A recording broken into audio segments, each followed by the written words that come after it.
欢迎收看《寰宇全世界》，带您走进全世界。全球各地的观众朋友，大家好，大家平安，我是何荣。两岸大事国际焦点，深度剖析，打开视野。透过 YouTube 收看朋友，请您帮我们按赞、订阅、加分享，动动手开启小铃铛。也欢迎您告诉我们在哪个城市打卡收看。欢迎大家多多的留言，表达您的观点与意见，跟我们多多的互动交流一下。好，来欢迎今天的3位来宾。首先是前大使、资深外交官纪文基大使。何荣好，各位朋友大家好。另外是亚太防务杂志总编辑郑继文，继文兄。何荣好，大家好。还有美国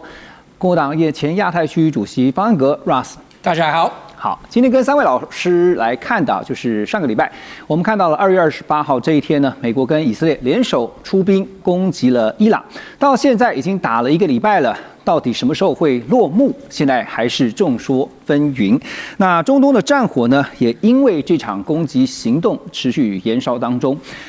美国原本预期呢是要进行一场快速的战争啊，它的剧本呢其实是斩首伊朗高层，然后空袭进行压制，导弹打击迅速拿到制空权，歼灭所有伊朗的海军，就是要摧毁所有伊朗的反击能力，让伊朗投降认输，回到谈判桌上。但有个问题是，美国或川普会不会太过理想了？目前在战场上的发展呢，显然没有这么简单。虽然美军方面是宣称，他们最近呢，根据数据显示啊，伊朗的飞弹反击发射量已经减少了80%以上。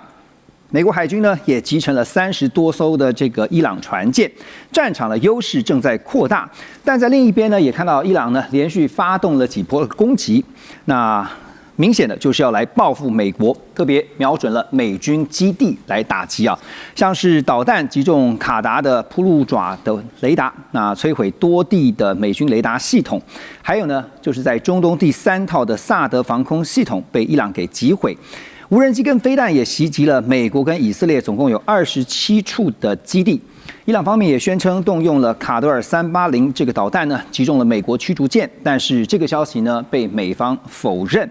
那更关键的是，原本讲说打4天，到最后川普呢改口说4周，现在呢看的是更久哈，因为根据美国新闻网站 Politico 评估啊，至少要先有一个心理准备，可能会打100天，甚至可能会拖到9月。所以现在关键时间2个，一个是时间，另外一个就是武器弹药。那原本计划当中的这个美国认为的快速胜利啊，现在就是跟时间在赛跑。我们也来看一下川普。那他特别在最新的发文呢，他在他的 Truth Social 这个社群网站上面呢，他就说，除非伊朗无条件的投降，否则 no big deal 哦，不用谈了，那没有任何的 deal 可以跟他们谈。所以大使啊，这个美国我们知道他们向来都是速战速决，然后这次呢打伊朗是像快打旋风一样哈，就打了，就是希望能够在短时间完全瘫痪伊朗的反击战力啊，但是这几天听到美国一直在强调是，从飞弹的发射量，从他们所摧毁的这些军武的数量，都在讲的一件事情是，伊朗快打不下去了。但真的是如此吗？你觉得？我觉得这个就参考一下好了。现在这个媒体的报道已经变成怎么样？以前是战争中的这个宣传机器了。那这个各方都是报喜不报忧，像以色列的话，它已经就封锁消息了。那美国的话，也基本上很多真正的战场情况下，那么基本上都对美国有利的消息了。对，那所以这个现在进入到这个阶段，就我们要靠我们自己的判断，对，自己的判断。那我觉得这场战争已经是一场会走上一个典型的战争的一个发展途径。他开始是用外交，然后有一方面觉得这个外交的这个工具不太管用，就把军事加起来，那就既外交又军事。然后既外交又军事的话，如果说在军事的手段那么好，外交手段、军事手段继续持续的话，那就外交手段会被完全放弃。有一方会宣示他要用展现这个战斗到底的时候，就不讲外交了。所以现在就是纯军事，那军事可能要在战场上来分一个较量出一个优劣出来了。对，那输的一方基本上这个弱势一方，你要他完全放弃武器放下投降很困难，除非你把他的这个负责人抓到了，你把它首都占领了，哎，那这个是我们这个一般的对战争了。那如果说军事一直在相持不下的话，那双方就会进行外交，哎，跟军事两条腿共并进的，最后结束。所以现在我认为才进入到这个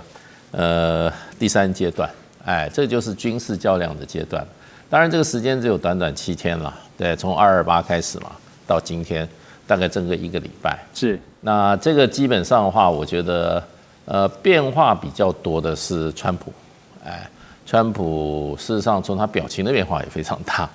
对。那他本来说伊朗说已经要派人跟他们谈了，后来现在他说他不谈了。我觉得不是说他愿不愿意谈，而是伊朗有没有在回应他。而且伊朗也许不愿意谈。伊朗已经讲得很清楚，我不谈了。对啊，哎，就准备打了。所以就变成现在是纯军事阶段。那纯军事阶段以目前来讲的话，我们有一个错觉，就是美国是什么保留实力啊。那我认为这个以这种打法的话，这一个阶段美军已经动了全力了。也就是2艘航母战斗群的力量加上以色列的这个力量，大概短短4天的时候，当时美国的国防部官员就出来了，我们攻击了2000个军事目标。你要讲2000个军事目标，那要花多少的这个出动多少架次的飞机？而且 Rubio 这个美国国务卿不是还在公开发表说 Unleash Chain 嘛？对，他用更大规模的武力来摧毁伊朗。更大规模，如果说还有真正就是说美国要更大武力的话，那我们就等着看。目前好像还没有看出来。所以大使，你觉得美国在这个对伊朗的军事行动上，到目前为止是不是过于乐观了？超出他们原先的预期。我觉得就是说，这个我不是说美军怎么评估啊，因为现在就是美国是一个独裁体制，川普一个人的意志啊。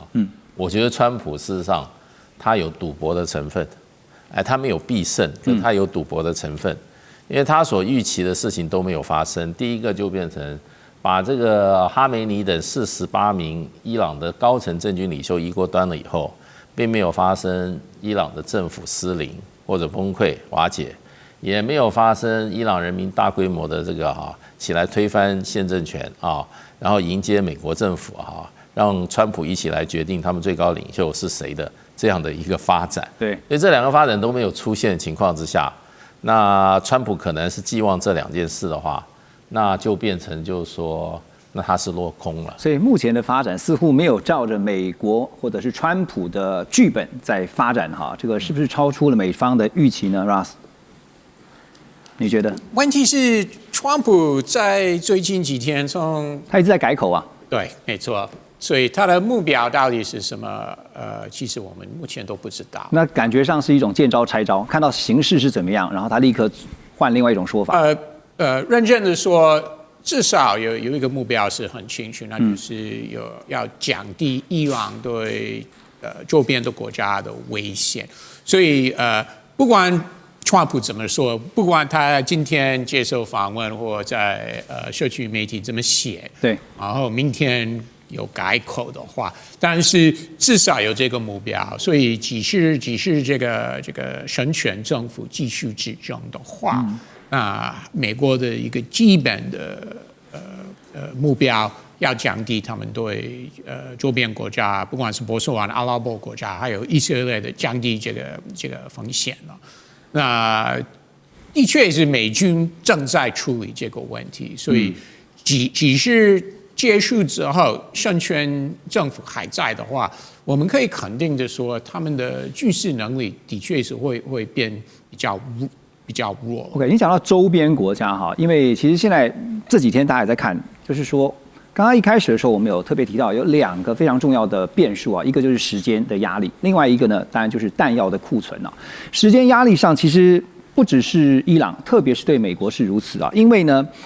如果这个战事呢一旦拖长的话，对于军费也好，还有包括油价、国际的压力呢，都会快速累积更重要的是，大家也知道，在11月今年年底，美国有重要的其中选举所以从时间上面来看 ，Russ 觉得哪一个时间点，你觉得必须让川普决定赶快在这个时间以前要处理好或控制下这个局势？我觉得是在将来几个月了。我的意思是说，将来几个月，川普不会希望这些问题继续进入到夏天，因为夏天之后就是选举的关键时刻。那虽然通常美国选民在夏天不会 focus 在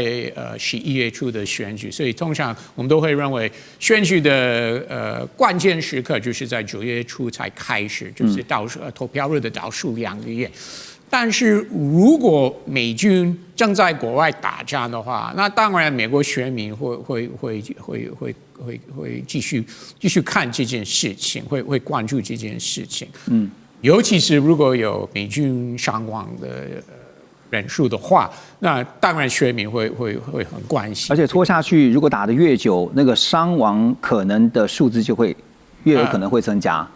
会增加，但是会增加多少？这个很难预测。但是只要正在打仗，那的确会有美军伤亡，这是事实，川普也知道。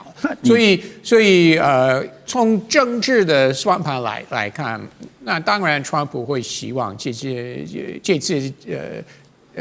行动在几个月之内就会结束。那现在3月初啊，3月中，那他应该是希望在两三个月。我很难想象川普会希望这个战争会继续打到6、7月份。我觉得对川普来说是不希望，所以不能拖过6月。对不对？我觉得是这样，所以呢，那回到这个胜选政府这个问题，我要不要所谓的 regime change 反政府的目标啊？我还是认为这个对川普来说不是第一个目标，如果有的话，美国是很欢迎，但是会比如说会派地面部队来推翻政府，我觉得可能性不大，而且我认为川普是希望在6月初左右前就会结束。那如果这个目标没有达成的话，你觉得到时候川普会不会再用另外一个方式让自己有一个台阶下，就是直接又在讲？战略目标已经达成了，所以呢，我们现在交接给这个以色列，继续的完成这个目标。当然，不管怎么样，川普会说目标都达成了，这个我们都可以预测了。不管当天情况是怎么样，不管比如说伊朗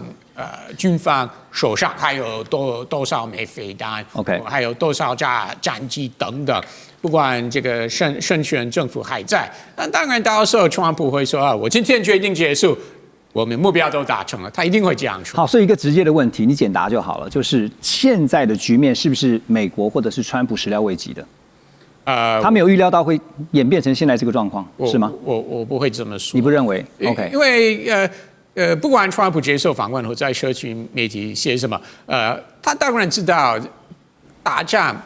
不是那么容易。好。但现在因为川普呢，大家这几天也在问到一件事情，就是美国会不会发动地面作战哈？但这个部分呢，你可以看到川普也是一样哈，他的说法就是一改再改啊。先前说不排除，但是最近也说呢有点保留哈，说出兵是浪费时间，甚至呢他还放话说呢要扶持库德族的民兵对伊朗发动地面支援，但是现在也没有特别明显的回应。好，大西洋月刊呢就指出，伊朗战事正在暴露美国军事能力的衰退迹象啊，这代表美军战斗力不如以往。另一方面，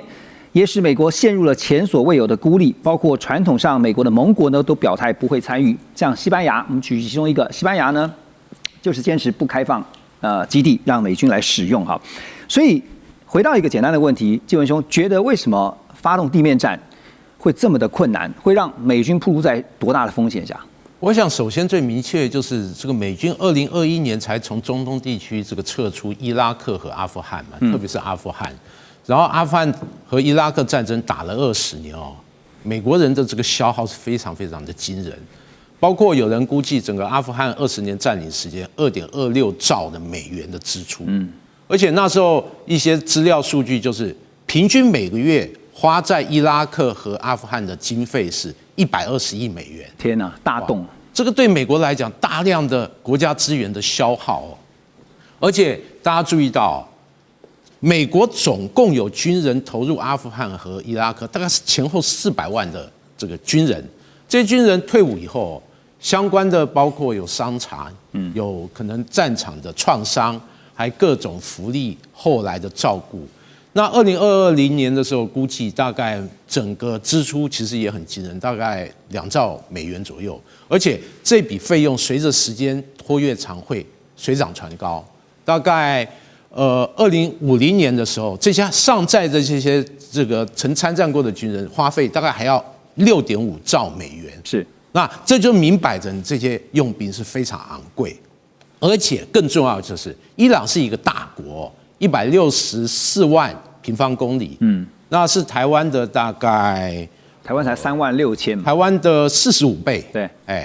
那这样的一个国家，再加上地形很复杂，有1/3是高山和沙漠，然后平原其实不多，也因此你美国要派多少军队介入，我单单就以另外一个国家做这个比较，像乌克兰45万平方公里，是台湾的大概16倍。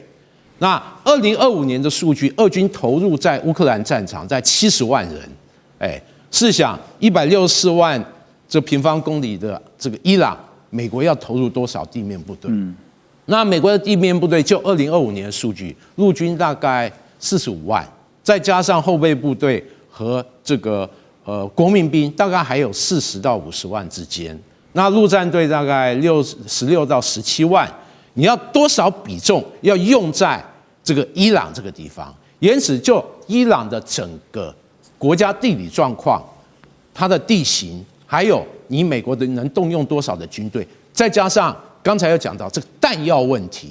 哇，这个对美国来讲，如果要打这样一个规模的地面战争，我认为以他目前的准备时间是严重不够。因此，这个我普遍认为是美国积极要避免这个部分，因此宁愿去收买库德人帮他打地面战争。我认为在理性的思维范围里面，他是不会派美军地面部队介入的，所以发动地面战的可能性是极低啊，极低。那这2天我看到了一个新闻，我进一步请教你啊，因为张金义啊这位现在常驻在中东的记者啊，他就提出了他的观点。那他说呢，这个美伊两国现在有传出说，为了要快点打趴伊朗，不排除考虑要动用战术性的核武啊，但是如果一旦动用的话，这个兹事体大，你怎么看？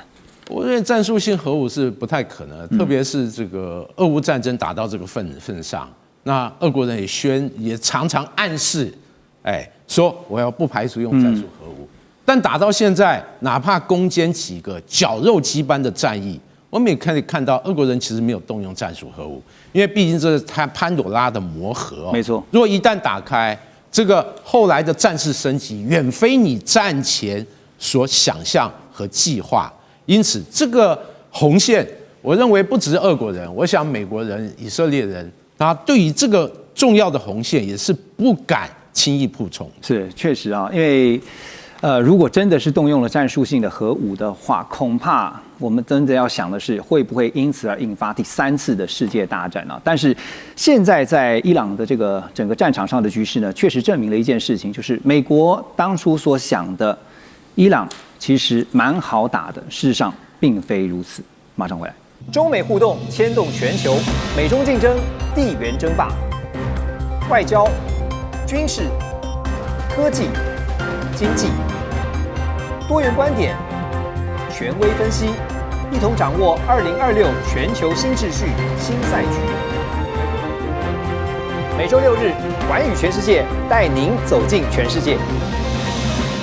好，回到节目继续来看现在中东局势，美国这次攻击伊朗呢，除了聚焦在空袭还有呢飞弹上的对抗之外另外一个值得关注的焦点就是在战场上的消耗战。我们刚刚从节目一开始的时候告诉大家，时间跟弹药是一个2个非常重要的因素那当然不可否认的，美军非常的强大，他们具有压倒性的这些空军跟海军的优势，所以现在呢，伊朗所采取的对战方式也有改变，并不是硬碰硬，而是另外一种战争的模式拖自决，拖什么呢？拖时间，拖弹药，拖垮经济。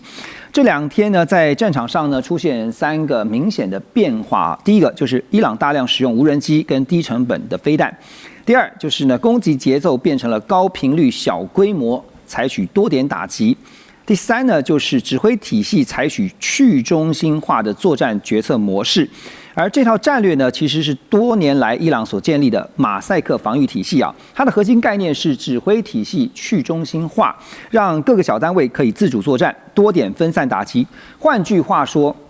就是中央指挥系统如果一旦被打击，各个单位仍然可以独立作战跟反击啊，采取自己的作战策略。好，那这个马赛克防御还有包括像伊朗现在强调，在这一个礼拜我们看到，其实就是一种标准的不对称的作战模式哈，用来对付美国，让战事继续的拖下去哈。美国真的是会难以应付嘛？基文，我认为伊朗这次这个作战打得有来有往主要是鉴于过去2-3年以色列和周边的一些国家冲突所思考的一个新的应对一个模式而且证明是非常的有效。那我们再回顾一下之前以色列对包括真主党。包括对哈马斯，其实都采取一个攻击前的斩首作战这个新模式，借由精准猎杀来瘫痪你的对手这个大脑。那在去年这个6月的时候，这个12日战争，其实这个伊朗也遭受以色列这种精准外科手术式的打击。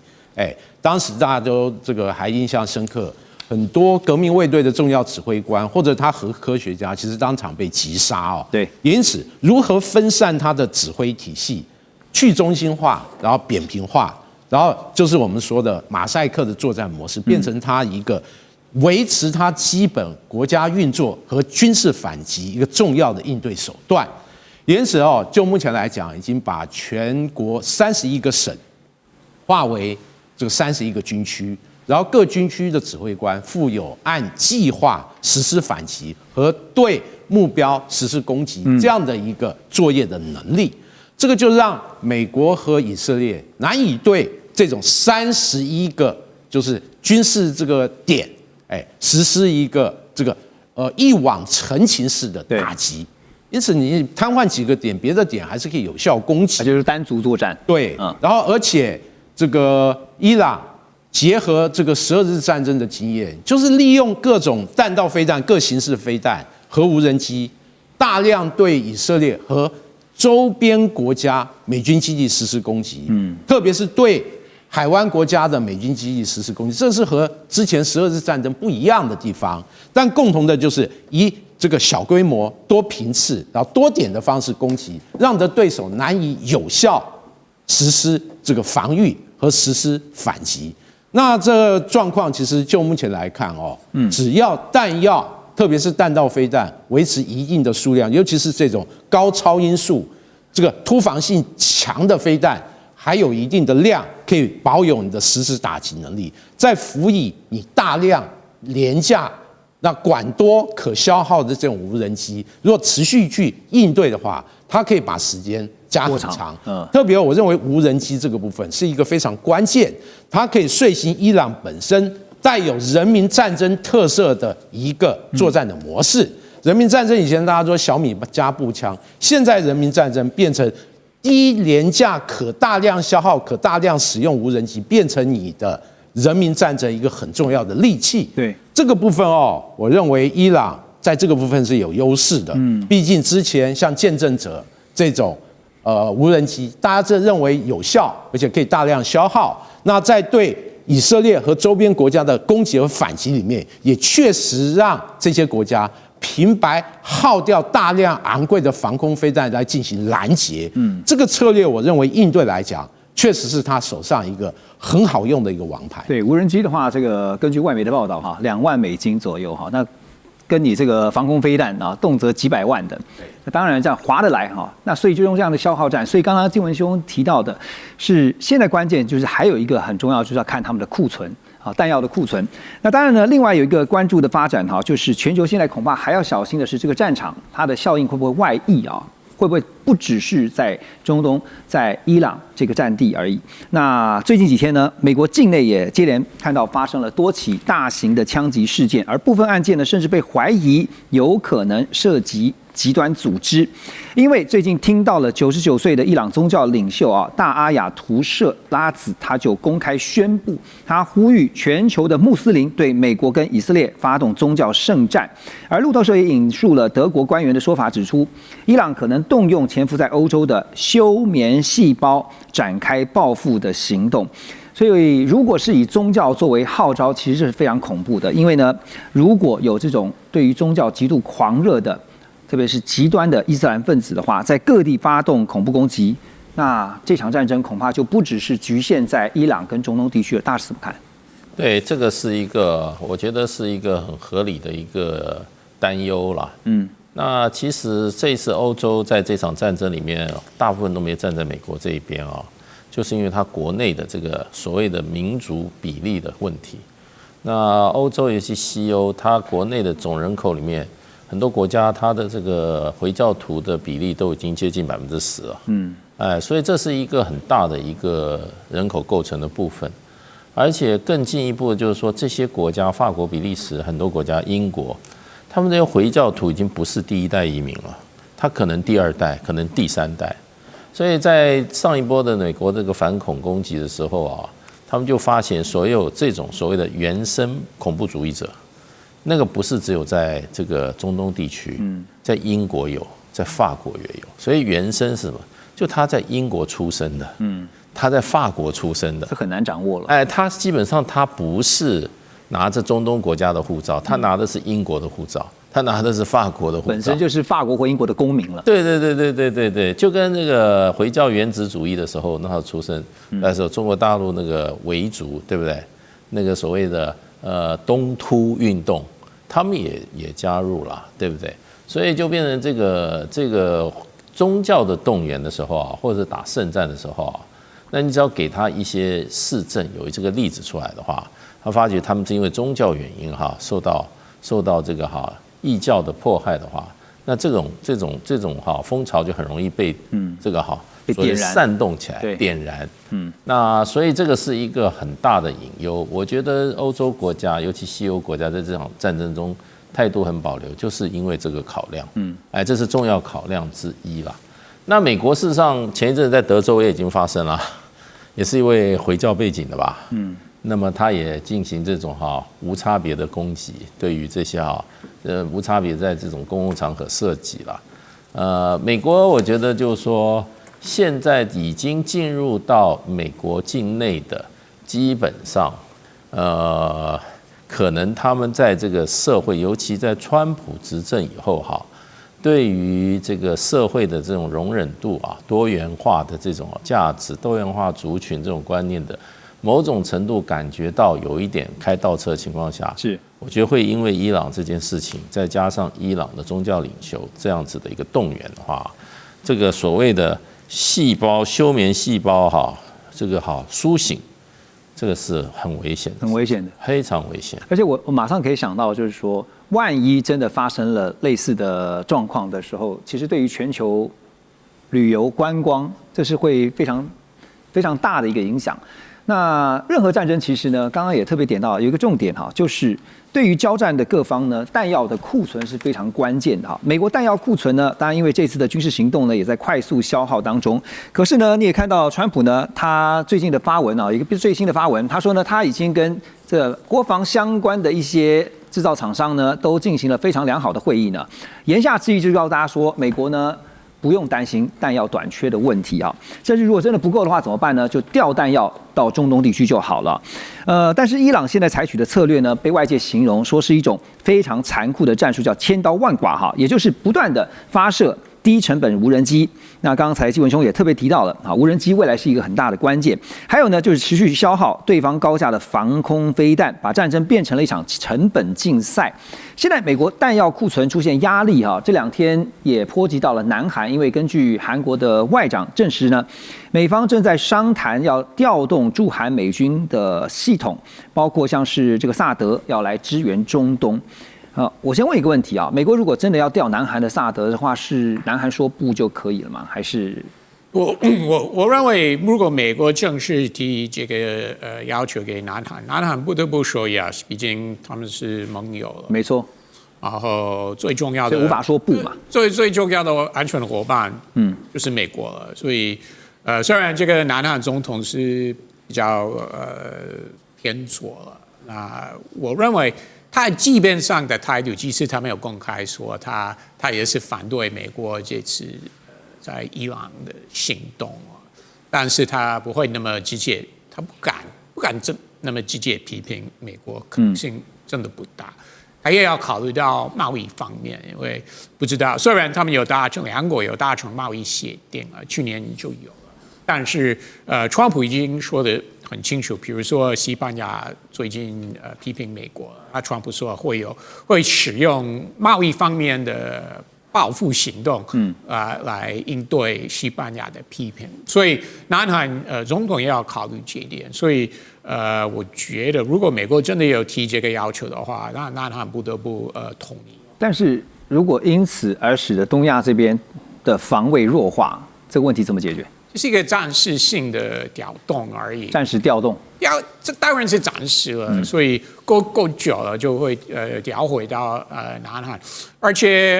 南韩国防预算也是一年到一年都是在增加了，不管是他们国内制造或购买美国的武器，所以我觉得暂时调动这个系统。不会造成南韩的国防安全太大的问题，大家都也知道了。好，但是对美国来说，可以有这个算是补助吧，这个系统呢，当然在美国正在中东打仗的情况的话，这个是算是很大的帮助。OK， 刚刚 Russ 有特别提到说，我们有讨论到时间的问题啊，那所以接下来你觉得美国的打法会是如何啊？因为时间会是一个越拖越久的话，其实对美方是越不利的哈。那当然，伊朗希望尽量把时间往后拖。我们也刚刚讲到说，这一场战争变成了一种是在成本之间的竞赛。当然也看到了美国呢如法炮制，就是呢用无人机，也是低价的无人机呢去骚扰跟这个摧毁这个相关的防空系统哈，是让伊朗防不胜防。那换作如果现在是美国陷入这个成本的困境的话，刚才基文兄有提到说，价值2万美元的这个无人机就拼你这个400万美元的爱国者飞弹来拦截的话，美国自己的反制之道是什么呢？你觉得？这方面，我觉得川普说实在一点不在乎了。第一，今年的国防预算是有增加很多钱嘛，就是共和党国会议员配合，那所以预算上，我觉得川普根本没有这个担忧，所以他不会考虑到Patriot 的飞弹一枚多少钱，这个这么细的问题，或者每天整个美军在打仗的已经有新闻说是每天多少钱呢？我觉得川普不会考虑这一点，尤其是在这个时候，所以我还是认为川普会看其中选举还有整个情况，比如说油价有没有受到影响，然后中东国家是怎么看？沙特阿拉伯、阿联酋这些，对川普来说，他认为这些国家虽然 relationship 关系是没有达到以色列那么密切，但是川普跟这些国家的关系还是算是非常非常不错。他去年刚上任就去访问，对不对？他们都有投资承诺投资美国很多钱等等，所以川普也是会听他们的意见，然后就决定什么时候要结束了。所以他会看整个情况。好，所以 Russ 觉得成本不是问题，基文兄觉得也同意吗？我觉得成本对于美国，它还是必须要考虑的，特别是不只是成本，还有库存。美国它的目前工业生产能力能否快速弥补库存？尤其是美国是世界性的军力，它不会只考虑到中东地区、东亚地区，它要不要防御和面对和中国大陆的大国竞争。因此在衡量的这个同时，它不只要考虑成本，还要考虑它的弹药这个安全库存，维持战备之所需。因此我认为这个相互牵动之下，那美国会更要求他的盟国，比如给予巨大的经济政治压力，要求盟国来分摊他一些防御。对，虽然像欧洲国家很多都说这不关我的事，这你美国自己事。但面对波斯湾国家，特别和欧洲也很有关系这些国家的要求之下，那目前已经有部分欧洲国家说我愿意提供一些防御，但这些防御是海湾国家各自买单，还是欧洲国家自掏腰包帮你防御？这个到目前还没有一个正式的一个这个答案。对，但总体来讲，这个资金的支出或者成本不只是美国，欧洲国家也是这个算盘打得很精明。你讲到重点哈，就是等一下我们要回来讨论，就是这个现在在伊朗的战事会不会进一步连带牵动到让俄乌战争有可能产生一个比较巨大的变化？我们休息一下，马上回来。中美互动牵动全球，美中竞争，地缘争霸，外交、军事、科技、经济，多元观点。权威分析，一同掌握2026全球新秩序、新赛局。每周6日，寰宇全世界带您走进全世界。欢迎回到寰宇全世界。现在中东的战火不断的升温，恐怕也会波及外溢到另外一个战场，也就是还没有结束的俄乌战争。那过去几年呢，乌克兰战场的支撑力量几乎是完全来自于这个西方的军援，像防空飞弹、还有长程导弹、战机武器系统呢，都依赖北约以及主要是美国来供应啊。但现在呢，因为中东战事爆发以后呢，大量的防空飞弹跟拦截系统优先开始被调往到波斯湾，甚至呢有消息指出，美国正在考虑把部分的武器从其他战区调往中东。刚才我们特别提到了南韩的萨德啊，就是其中之一啊，有在考虑跟在讨论中。换句话说，当中东的战火升高的时候呢，乌克兰战场的资源可能得面临重新被分配的命运，而各种迹象也显示呢，乌克兰现在的防空系统已经出现压力了。路透社就揭露，像乌军所使用的 F-16战机，他们在这个飞机上面所使用的 AIM-9啊，就这个响尾蛇飞弹啊，已经短缺了好几个礼拜。F-16就是乌军的战机，还因此呢被迫得用机炮跟俄罗斯的军机在空中缠斗。好，那现在俄罗斯方面呢，国内也传出了有声音啊，说认为西方被中东现在的战事所连带牵制跟影响，所以这个时候呢，正好是加大对乌克兰战争的力度的时机。那如果真的是如此的话，大使觉得啊，俄罗斯在军事上面会不会有更大动作的推进？您觉得？我觉得有可能，可是也不尽然，因为事实上的话，现在是川普的一个比较困难的一时刻啊。那你要从普丁的角度上来看啊，俄罗斯的角度上来看的话，其实我一直认为，现在普丁最大的这个政治资产啊，在相关于俄乌战争啊，就是川普本人。哎，你再也找不到一个美国总统啊，全然接受俄罗斯的和谈条件，最佳助攻员，而且帮你一起对这个泽伦斯基施压。川普见到普丁，两个人是有说有笑，见到这个泽伦斯基都板起脸来了。而且过去川普上任1年来，帮了普丁大忙啊。因为武器供应也断绝了，然后向这个乌克兰施压，要乌克兰接受基本上是普丁的条件的一个和谈，一个停战的一个安排。对，所以你还能找得到，就普丁来讲，你还能够找到这么大的一个帮手吗？对，所以现在川普有难的话，他虽然很在乎伊朗的命运，可是呢，用这个时机给川普落井下石的话，那对于俄罗斯从战略上考虑，我认为并不明智。就普丁还需要川普？非常需要，因为川普对这个普丁来讲的话，真的是我认为是天上掉馅饼。那这个馅饼而且是又大又香的，那是很难割舍的，而且川普对欧洲人也不喜欢对不对？那所以就变成就是说，欧洲人现在恨得牙痒痒的。那普丁事实上两面受贿，对，欧洲这边也得不到川普的关爱，然后泽伦斯基根本就是被当作这个应该接受俄罗斯的这样子的条件的对待。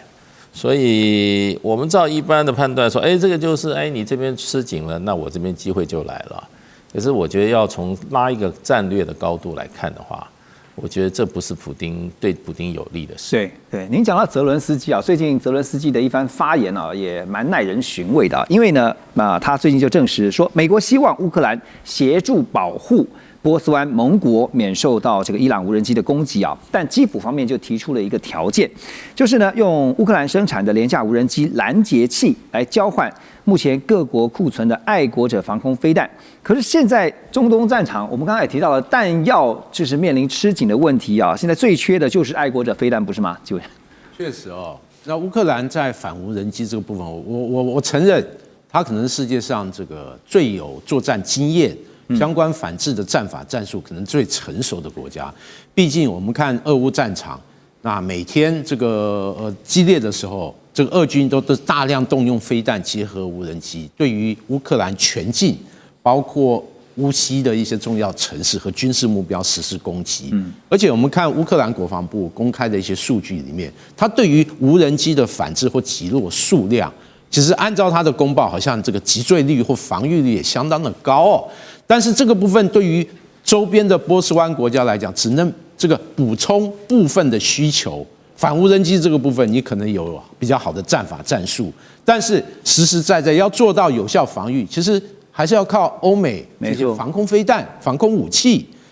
也因此哦，这个乌克兰这个盘算虽好，但是对于这个相关国家来讲，可能算一算来讲，哦，你的战术战法再好，结果还是要靠我供应的飞弹。那不可否认的哦，就是随着如果时间这个战事时间加长，而且这个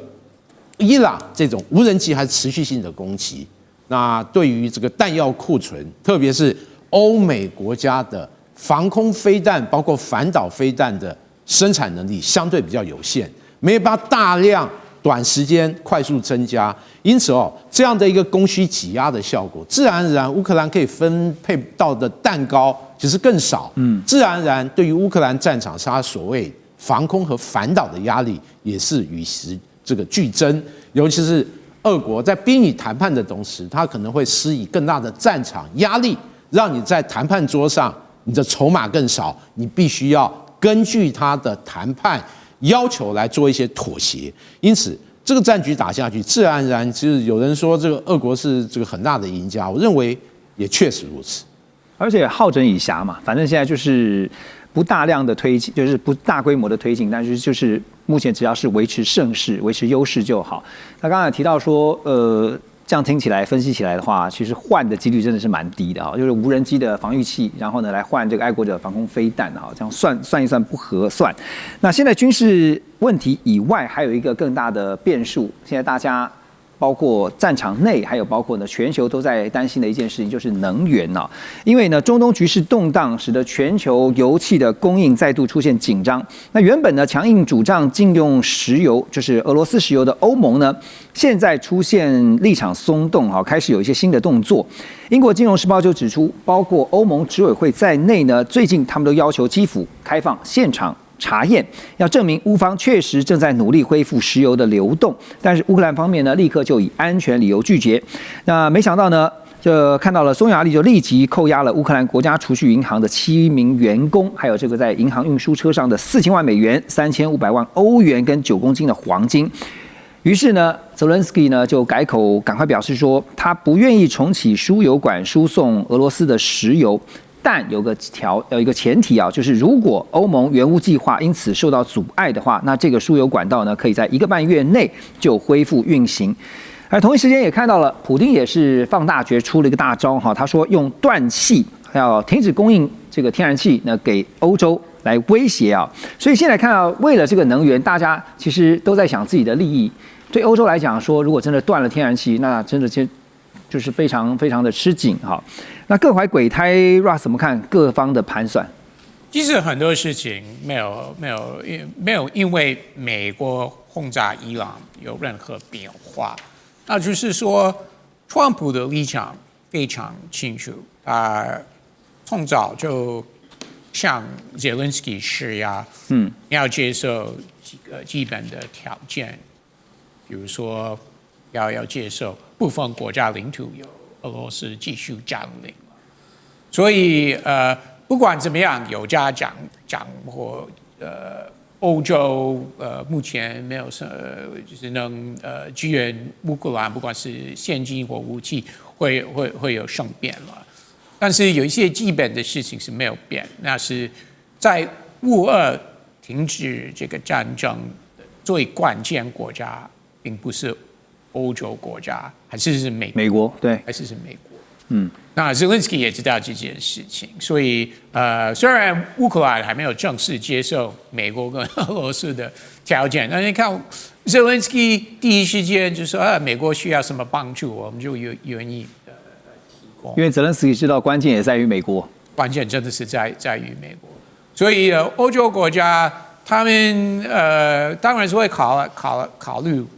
他们的能源的需求，但是从另外一个角度来看，冬天不久之后就会结束。所以我觉得能源需求就没有那么像我觉得对冬天一样欧洲国家来说还是有弹性的时间。可是断气这种事情非同小可哈，就是说，你觉得欧洲会不会因为普丁现在祭出这个断气的威胁而降低，或甚至有可能会放弃对乌克兰的支持？普丁也不一定会这样做。他现在是先威胁，因为其实对普丁来说一样，他希望美国可以继续向乌克兰施压，赶快接受条件，因为俄罗斯的立场是，那如果我们真的停战的话，那相关的制裁都要解除了，那我们可以继续输出能源到欧洲或其他的国家，而且没有制裁的情况之下，可以继续输出了。所以我觉得普丁目前他的想法是，我也不要太惹怒欧洲国家了，看看美国川普总统向Zelensky 施压能否成功了。所以欧洲支持乌克兰，或欧洲对乌克兰国家欧洲国家对乌克兰的态度做法等等，我觉得并不是普丁最主要的考量。OK， 所以普丁这么说，其实无非也是希望给欧洲更大的压力哈。但是不管如何，其实从川普的身上呢，大家各国领袖也学到一件事情，就是面对你的对手，或者说你想要解决的问题的时候，采取一个极限施压，恐怕是一个蛮好的一招。我们休息一下，马上回来。中美互动牵动全球，美中竞争，地缘争霸，外交、军事、科技、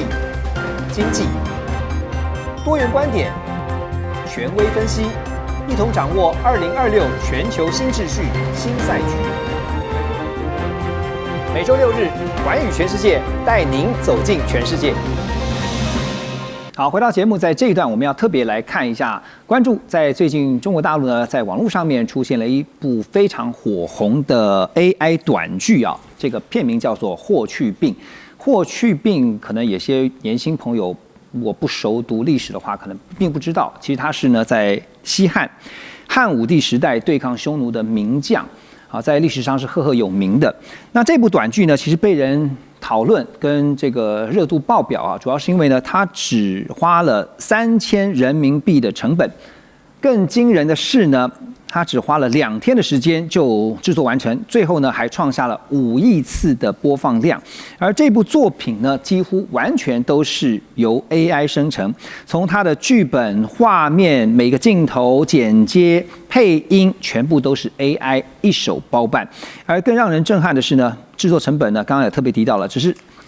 3000元人民币啊，是相当于传统的这些影视制作品的零头而已。那其中最大的关键呢，就是字节跳动旗下的这个 C-Dance 2.0。根据呢官网的资讯啊，说影片输出的价格呢是每100万 tokens 是28元人民币，不含影片输入的话，则是每100万 tokens 46元。换算下来，生成15秒的影片呢，需要消耗30.888万 tokens。那如果以46块的单价来计算，单条15秒的影片成本大约是15元人民币哈，也就是呢每1秒钟只花1块钱人民币就可以生成这样的一个影像的作品。那这样的生成成本呢，远大于西方像是特别好莱坞的这些电影。那当 AI 的创作门槛被大幅降低，现在大家也在关心的是，影视产业会不会面临一场这个产业的大革命？所以这次霍去病的爆红，但是我们看到其实有很多的讨论，不过呢，特别让人注意的就是中国大陆在 AI 的这个科技上面的应用这个层面哦，特别被关注啊。您怎么看在应用方面大陆 AI 的这些发展实力？就是说速度惊人啊，对，这个其实用 AI 用人工智能，也就是说这种后置的工具哈，来制造电影，其实已经有很长一段时间了。那在纽西兰，他拍这个所谓的这个《Lord of the Ring》，我忘记他中文魔戒的时候，它大部分就是所谓这种特效，特效。其实 AI 这某种程度我觉得是蛮相通的。后来也有这个哈比人啊，怎么样？那这些电影它后来上市都受到很大的欢迎，因为它的这种它的效果自创造，还有它的新奇性那是非常非常的这个怎么讲呢？有非常大的票房，可是它当时成本也蛮高的。可是我去看过它那个公司在这个纽西兰威灵顿的总部它整个电影就在一个仓库里面做的，那个公司就是很小，那不像你以前你是不是说我们叫 Universal Studio 像这个环球影城大片场这样子。那以前西部片什么片那都是大场面，现在这些都不需要了，就是用这种绿幕特效，就决定了。那当然就是说，现在我看了很多这些大陆网民看了这一场霍去病以后，发了很多感想有人就是说这个 AI 的片子他说在去年这个年中时候看起来还是动作很这个这个说不衔接，甚至有些面目都被扭曲的情况。他说今天看到霍去病，完全不相信这 AI 造成的，没有想到进步速度这么惊人。这是第一点。第二就变成就是说，他这里面还有人的感想，就是说，如果 AI 再发展10年的话，他说这一句话讲得很有趣，他说90%的人都变成多余的了。哇，这个地球这太惊人了，都变多余了。对，然后还有人就说，完了，演员赚不到钱了。不过你知道这种东西，我也不认为就 AI 很快的会让大家以后都要看 AI 的东西。因为为什么呢？到底你还是没有看到他的真人，你在里面创造一个人物里面，你还是没有办法对这个人物的演员本身产生这种实体的崇拜。大陆最近有一句话，有一个流行语，从去年下半年有个流行语很有趣也就是他们在一个这应该算是一个 AI 的这种初始阶段，可是大陆人民已经有一个感觉，年轻人常常讲说，我很喜欢这件事，因为它很有活人感活人感，也就是他已经知道他接触了很多不是活人，不是活人了，甚至电话的时候，对方在 answer 的时候，可能都不是活人，对，都是 AI 语音的，都是 AI 语音回答，所以就变成就是说 AI 它能不能够变成一个怎么样感情上，被这个社会完全接受，这还是一个考验不过这部片也可以看出来，中国大陆在 AI 的技术上面的这种发展之快。那而且最恐怖是那个成本降低到这种程度，没错，时间降低到这种程度，对，所以到时候人类就变成你永远是一个充裕的时代，而你在这么多充裕的产品里面，你怎么样脱颖而出？人类面临的将来不是匮乏，人类面临的是太多的选择。那你要思考，就是在给人 audience 或者说是这个customer 这么多选择的时候，你怎么样会被人家选上？是。你霍去病，你花30分，你花3000块，我花1500我也可以办一个，然后我花3万块，那看最后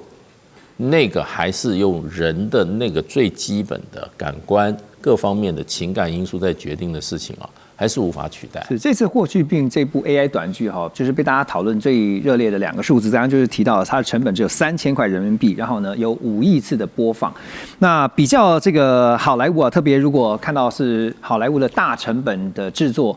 那确实这个它只是零头而已。过去其实不管演员、摄影、美术、后期团队这些相关的影视作品呢。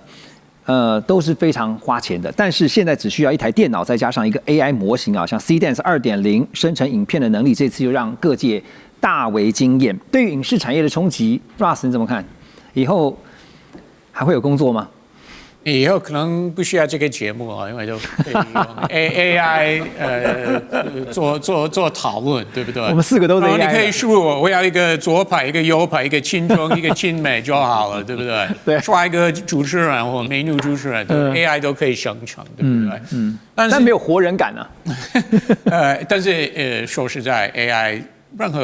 所有的方面都越来越好，对不对？所以你说今天它没有什么特点，但是以后 AI 就越来越细腻这样。对，就会有了。那你说哪一个行业最后受到影响？那当然，影视广告有这些常用影片，这很明显。但是各式各行业都会有。举一个简单的例子，不管你是传统企业或金融界，那你通常为了拉生意，要做简报给客户，对不对？然后去拜访客户，拉生意。那以前需要几个人做一个解码，那以后就不需要，对不对？不需要这么多人了，对不对？所以各式各行业都会受到影响，是事实了。OK， 所以就像大使刚刚讲的，90%的人，那我们要尽量让自己成为那1%的啊，不然的话我们90%都被淘汰。你看，我大使是外交官，对不对？那以前一大堆人都要写报告，对不对？不管你住在哪一国，以后都不用了。不需要那么多啊，对，不需要。以前在华府，你的国会小组多少人，天天都写报告，那以后不需要那么多人了。找 Gemini 就好，或者 DeepSeek。AI 就是大幅的这个精简了人力啊，但是 AI 有一个问题啊，所以我们接下来要讨论，是因为现在 AI 生成的影像其实越来越让人很难分辨是真的还假的，尤其像。今天我们讨论到的像中东战争啊，最近伊朗的这个被美国跟以色列采取的这个联合军事行动哈，当然最近在网络上面出现了很多相关的宣传影片，你也不知道是真的还是说呢，有的时候呢是 AI 做的呢，对于一般的消费者或是观众来讲哈，很难分辨。所以当 AI 能够轻易的像我们看到做的一个 AI 短剧，它能够产生接近几乎是真实的这个影像哈，像。假新闻、假影片这些问题就可能会越来越多。基文怎么看哈？媒体识读将来会变得越来越重要了吧？当然，这些假的，大家其实很多这个乐听观众也知道是假的，但是这是有趣味，大家也觉得很好玩。比如说我最近看一个这个 band， 然后习近平弹吉他，然后那个川普好像在旁边这个干嘛？然后金正恩好像是打鼓，对，然后这普京在旁边弹电子琴，大家就觉得很有趣，大家也知道是假的，但就是让你看了以后觉得很好笑，莞尔一笑。但是在很认真、很严肃一些场合，这种假的，其实就有一些问题，特别是国际舆论战，比如说最近的这个以色列和美国这个攻击伊朗，那传出很多这个飞弹互轰的照片或影片，其实。普遍就有人认为，里面可能有一些 AI 合成，但就目前来讲，其实很难分辨它的真假。特别是这种影片或者有关这种战争节奏过程里面所发布一些讯息，其实很容易因为它要进行所谓的认知作战，要动摇一些舆论，它特别弄。比如说这几天网络上还有，就一位好像是伊朗人士吧，好像举枪自尽，那。媒体上面有讲啊，这个人好像是因为泄露了这个哈梅内伊的行踪，这个后来这个哈梅内伊被格杀，畏罪自杀。这个大家认为很可能是假，但也没办法佐证它绝对是假的。但总体来讲，看过以后，很容易这个让人家认为，伊朗有一批人就是支持哈梅内伊，这个就是他的这个民间这个气氛，会产生一些怀疑。但总体来讲，确实这种 AI 未来的技术会影响到政治、经济各方面。我认为它就像那个诈骗，对，或者一些这个不好的一些行为，未来会不会有所谓 AI 国际的一些论坛进行这一方面的检讨？我认为随着它发展，这种外扩效应越大。